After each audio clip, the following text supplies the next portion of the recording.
Everyone. Today I'll be going over the component pu, the how and why behind the component in Mandarin. And I will be addressing the audience as lower intermediate level learners because that is who this lesson is geared towards. All right, so what to expect. This is video 1 of 2. In this first video, we will be going over the focal component, our main component in this lesson, which is pu. And then in the following video, I will be comparing it to 2 other similar components. And then I will also be going over familiar characters. My goal is to hopefully introduce pu and all these other components in a way that will help you build a framework or a system to be able to look at these characters in the future in new words and be able to figure them out more quickly as you're learning. And then I will also be doing a functional breakdown of a few of these words to find out more in depth about sound component, meaning component, and all of that. And then at the end of my second video, there will be a conclusion, a summary comparing all of the components that we talked about today. So that is what to expect. All right, this component is pronounced pu. It means to tap, to rap on something. It also has extended meanings, which are more closely associated with the variant form, which I will show you in the next slide. And it means to throw oneself at something, to pounce on, to devote one's energies to flutter. It is not a word on its own in modern Mandarin, so this will only ever be seen as a component. And it's found in words related to hand movements. And this component is called fang wen pang. And so they call it this because when it looks slightly similar to pu if you flip the top stroke to the left. So that is why they call it that. All right, so the history. So it was originally depicted as a hand holding a stick, probably not as delicately as the person holding the stick in the top picture was, but nonetheless, that is what it is supposed to depict. And this is the variant that I was talking about before. It technically means to hit lightly, but it also does have those extended meanings, and we'll get into what happened in the evolution of these components right now. So this is 3 iterations of pu in different scripts, and the Oracle script on the far left is what is said to be depicted as a hand holding a stick.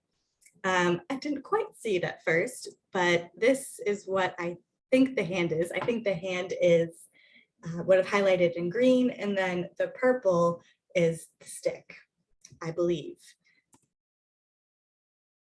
And so this is the evolution a little bit more in depth. So you can see here on the bottom far right is that variant form of the top right. And they have pretty much the same evolution, slightly different, but most important is that they do come from the same Oracle script and have the exact same meaning. What was confusing to me at first was I saw in Pleco that if you go to the definition of some of the words we're about to talk about, they will have this variant listed if you go to that character tab. Sometimes it's this variant, sometimes it's this one that we're talking about. It just depends. I'm not really sure why Pleco does that because they do have the exact same meaning. So just something to be wary of. Okay, so words with this component you may be familiar with. So I believe everyone knows fang, to put, place, release. But what these all have in common is not only this component, but it functions as a meaning component in the same way. It is all related to hand movements. And this is a little bit more obvious in some words than others, but we're gonna get into fang right now. That is going to be our first functional breakdown. Okay, so for meaning component, as you can see here, I put that it gives meaning to this word because you put in place things using your hands. And then the sound component is fang, which is square, side, direction, place, method. And I believe at the lower intermediate level, this is a word that you may have seen before. And so we're gonna look at a couple other words in this sound series that you may be familiar with, like house or building, and then to ask, inquire, or visit. And then let's get some other words that have fang in it. Fangxin, to feel relieved, reassured, be at ease. Fangjia, to have a holiday or vacation. And then this one, I don't think is in the lower intermediate level vocabulary list, but I thought I would include it because I know we know fang and I know we know shou. So together it means to let go, to give up, to have a free hand. So I just wanted to include that one as well. And then our next word that we're going to go over is zheng, means politics, political, government. And so we can see that pu here is again a meaning component. And I believe you could say that this gives meaning because you can do work with your hands, but I do believe because it means politics, political, government, all of that, that maybe one of the extended meanings might be a better fit. I thought this one was quite apt, throw oneself into work or devote, because it's a very much a job where you really need to be devoted, but maybe that's more modern take on that. But the sound component is the component to the left. It means right, straight, main, or to correct. It's pronounced zheng. And we've seen that in a few other places. And I'm not sure if this is in your vocabulary yet, but I thought I would include it because, again, it's very apt for what's going on in the world right now, the pandemic. So maybe you've seen this character before or will see it as you're perusing media that is in Mandarin.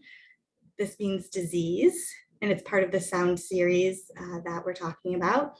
And then it is in zhengzhuang, which means symptom. And then we have other words that will be or are already in your vocabulary that contain zheng, zhengzhi, which is political science. Zhengfu bumen means government office or agency. And our last one for our last breakdown for pu is gai, to alter, modify, make a change. And so I thought it gave meaning to this character because if you tap on something, it can make a change to that thing. So that's using your hands as well. And then the sound component here is ji, self, oneself, or personal. And so you may have seen this in ji, to remember, to record, or ji, which is to raise, get up, initiate an action. And then we have a few words containing gai that may be in your vocabulary, but if not, they will be by the end of your lower intermediate level lessons. So we have gai bian, which is change, gai cheng, which is change into, gai heng, which is to change one's career or occupation. And one last note about qi. It has the same final, but it is still, does have that different initial sound, but it is still part of that sound series because it's the same sound, just a different manner of articulation. So those two initial sounds can be part of the same sound series. Okay, that was a side note. Moving on. All right, so that is actually the end of this first video. In the next video, part 2, I will be comparing this component that we just talked about to these other two components and doing a little bit of compare and contrast.